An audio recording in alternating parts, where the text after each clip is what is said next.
ওই বিরোধী দলের কথাও বলেন, সরকারি দলের কথা বলেন, আমরা সারা জীবনে এদের গোলামই থাকবো। আর কি বলবো বলেন ভাই, এখন বেশি কথা বললে তো বানায় ফেলাইবো আওয়ামী লীগ, বানায় ফেলাইবো জাতীয় পার্টি, বানায় ফেলাইবো দোসর। আর কি ভাই, ভয় লাগে কথা বলতে। আমরা যদি 140 টাকা পার লিটারে যদি তেল নিয়ে এখনো যদি লাইনে দাঁড়াই, তাহলে এটা তো ভোগান্তি। তাহলে আমাদের লাভ হলো কি? কোনো লাভ হলো না। এখন তেলের দাম বাড়লো, জিনিসপত্রের দাম বাড়লো, সবই বাড়লো, তাহলে কি করব বলেন? এখনো ভোগান্তি। সরকার কি করছে জানি না, কিন্তু সিন্ডিকেট অবশ্যই। সিন্ডিকেট যেমন আমি 5 দিন আগে যে বেসরকারি ভাবে যেটা বললো অকটেনা পেট্রোল আসছে, তো সরকার নেয়নি, বাইরের থেকে ইম্পোর্ট করে নিয়ে আসছে। তাহলে এখানে দেখা এই 2টা মাস গভর্নমেন্ট আমাদের যে কষ্টটা দিল, এই দায়িত্বটা নিবে কি এখন? আর এখন বেশি কথা বলতে গেলে নানান ধরনের ঝামেলায় পড়বো।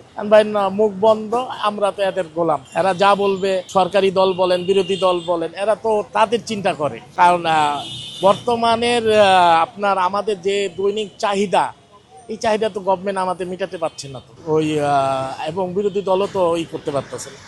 সংসদে উঠলেই তাদের নিয়েই কথা, পাবলিকের নিয়ে তো কথা বলে না।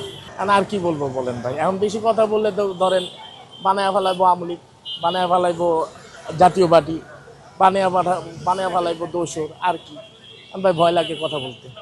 ভাই ওবায়দুল কাদেরও তো বলছিল অনেক কথা, কেমন আপনারা কেমন আছেন, কেমন আছেন বাংলাদেশ। এখন এগুলা বলে তো ভাই লাভ নাই। উনি ওনার মতো কথা বলছে, উনি কোটি কোটি টাকার মালিক।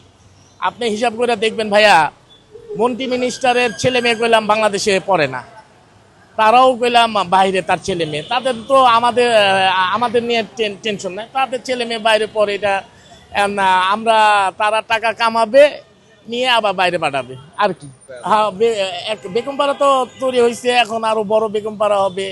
ওই বিরোধী দলের কথাও বলেন, সরকারি দলের কথা বলেন, আমরা সারা জীবনে এদের গোলামই থাকবো।